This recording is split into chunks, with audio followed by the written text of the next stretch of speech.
Why might Iran have little to lose despite increased U.S. economic sanctions? Because Tehran's leaders are betting that worsening economic pain won't force them to back down, but instead provoke a harsher, risky response. Iran is enduring an increasingly devastating economic crisis worsened by new U.S. sanctions designed to choke off its revenues. Treasury Secretary Scott Bessent has vowed to intensify these sanctions, aiming to isolate Iran economically. Despite this, experts warn Iranian leaders feel they have little left to lose amid this growing hardship.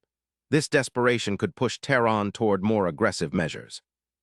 Analysis from the Institute for the Study of War and the Critical Threats Project at the American Enterprise Institute finds little indication Iran is close to giving in. Instead, Tehran appears prepared to endure the economic pain. This resilience suggests the sanctions may not achieve their intended goal of forcing Iranian concessions anytime soon. Experts warn that Tehran might escalate the conflict militarily after the U.S. announced new economic efforts.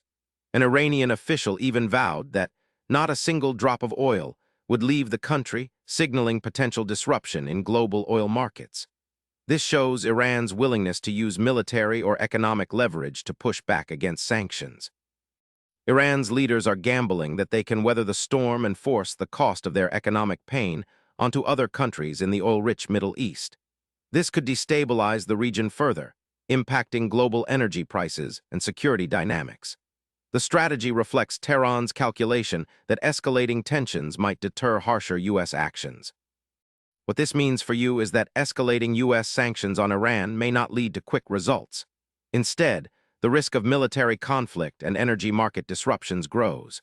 Staying informed about Iran's moves is critical as this situation could affect global oil prices and regional security.